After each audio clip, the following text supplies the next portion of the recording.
Hello friends, RMS take গাইডে আপনাদেরকে স্বাগত জানাই। এই মুহূর্তে গভর্নমেন্টের তরফ থেকে একটা গুরুত্বপূর্ণ ইনফরমেশন উঠে এসেছে। সেটা হচ্ছে শিডিউল ট্রাইব স্টুডেন্ট যারা আছো, মানে আদিবাসী সম্প্রদায়ে যারা ছাত্রছাত্রী আছো, যারা এখনো পর্যন্ত কলেজে পড়ছো বা স্কুলে পড়ছো বা বিভিন্ন রকম ইনস্টিটিউটে পড়াশোনা করছো, তাদের ক্ষেত্রে একটা গুরুত্বপূর্ণ ইনফরমেশন দিতে এসেছি।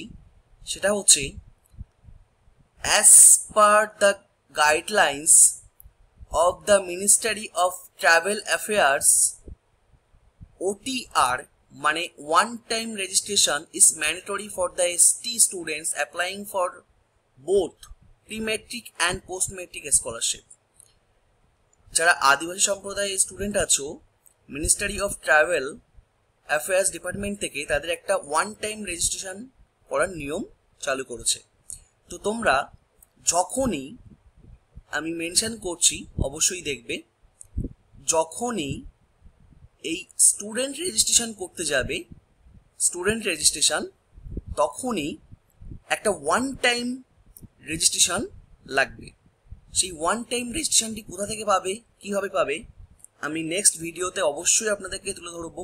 অবশ্যই আপনারা জানতে পারবেন যে কিভাবে ওয়ান টাইম রেজিস্ট্রেশন করতে হয়। সেটা একটা পোর্টালের মাধ্যমে করতে হয়, সেন্ট্রাল গভর্নমেন্টের পোর্টাল। সেখানে এনএসপি বলে একটি পোর্টাল আছে, এনএসপি 2.0। সেখানে গিয়ে আপনাদের ওয়ান টাইম রেজিস্ট্রেশন করতে হবে, শুধুমাত্র শিডিউল ট্রাইব মানে আদিবাসী সম্প্রদায় স্টুডেন্ট যারা আছো তাদের ক্ষেত্রে। তো সেক্ষেত্রে তোমরা এই ওয়ান টাইম রেজিস্ট্রেশন না করলে তোমরা এই ওয়েসিস স্কলারশিপ অ্যাপ্লাই করতে পারবে না। এটা পার্মানেন্ট করে দেওয়া হয়েছে এই ওয়ান টাইম রেজিস্ট্রেশন।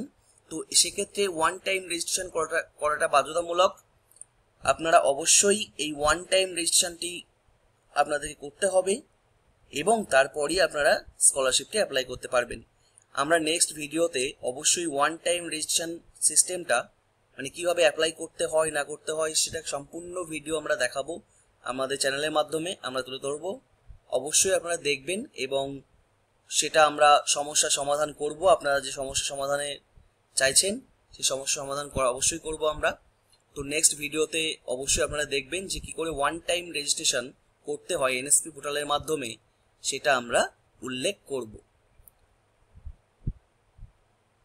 আজকে এই ভিডিওটা এই পর্যন্তই সমাপ্ত থাকবে। আমরা নেক্সট ভিডিওতে ওয়ান টাইম রেজিস্ট্রেশন কি করে করতে হয় তা আমরা সম্পূর্ণভাবে দেখানোর চেষ্টা করব।